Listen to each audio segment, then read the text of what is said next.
Ang first fan returns para sa 2025 NBA All-Star Game Spotlight na sina Shai Gilgeous-Alexander at Giannis Antetokounmpo bilang mga voting leaders.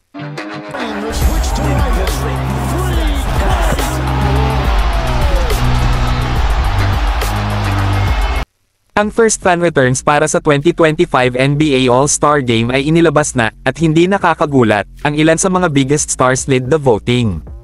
Gaya ng nakasanayan, ang fan favorites tulad nina LeBron James at Stephen Curry ay prominently featured kahit na walang nangunguna sa kani-kanilang respective categories in votes. Itinatampok ng maagang snapshot na ito ng botohan, ang patuloy na paghanga sa mga NBA legends, habang nagpapakita rin ng new generation of talent rising to prominence.